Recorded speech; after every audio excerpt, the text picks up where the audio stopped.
van. This is our breakfast stuff out here. This is the California, and it's a fabulous machine. Wait till I show you the interior here. This is all our breakfast stuff. Blinds are still closed, seats are facing this way. This was my bed last night, but if I go upstairs here, there is actually a whole other bed up here where the kids slept, in the top half of it, in the bunk. And this roof bit, if you push, just pushes away in the morning, so you can stand up in here inside the van.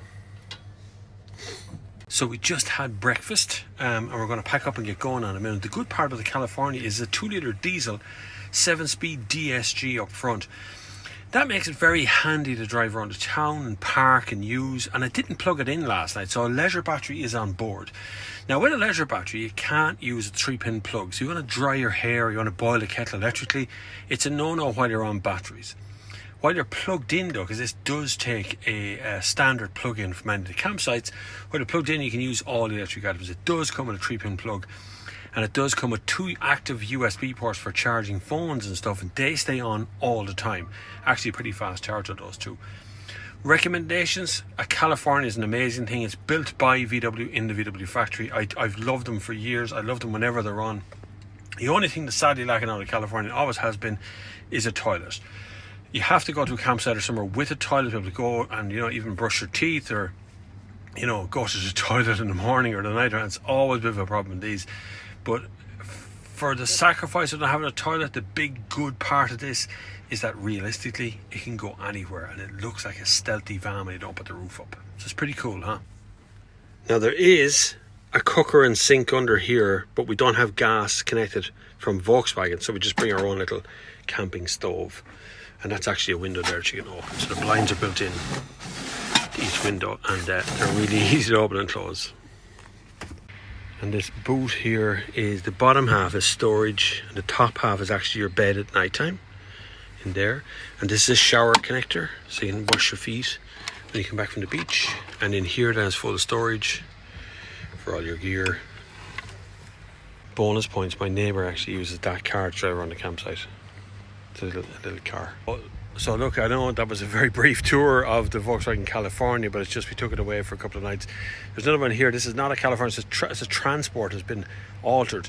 A California is made by Volkswagen. You'll often see transporters that are set up with pop roof like this, a pop roof, but they are adapted by the company who builds them. There'll be someone who fits them out.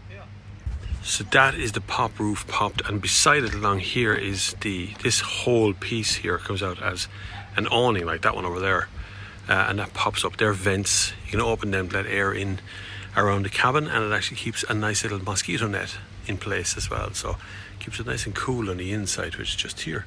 So when you look in and up, you can see the inside of that tarp in there, and little vents all around. Plenty of airflow in the cabin at night time. It never gets too hot or too cold. And speaking of too hot or too cold, there is actually a diesel heater in this as well. It's called an auxiliary heater, and it can be operated while the van is parked. So at any time you want to sit and turn on some heat at night, turn on auxiliary heater from a control panel up there. Now the control panel of this is the newer one, so it's the touchscreen one, and I've never been terribly happy with it.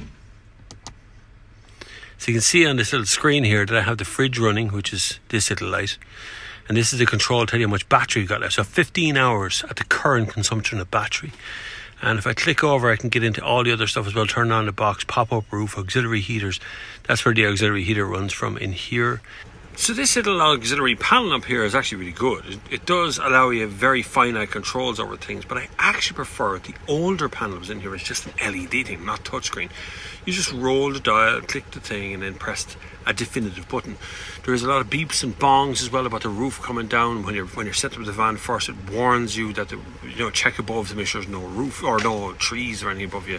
There's also other little features that comes on in the van as well. When it's coming down, it has to make sure all the vents are closed on it up there. So it's pretty painless thing to use. So that, as this man over here is hooking up his little car to the back of his camper van, is my quick report on the Volkswagen California. Look, you can expand these things as well with drive-away awnings and tailgate awnings and stuff as well. There's so many accessories for these vans on the market these days. If you want a really quick and dirty holiday, Just enjoy yourself. If you like, even remotely like camping, a camper van will work perfectly for you. It's a way superior than a tent, and these ones means you can drive them every day. Anyway, thank you very much for watching. Until the next time, I will see you on the far side.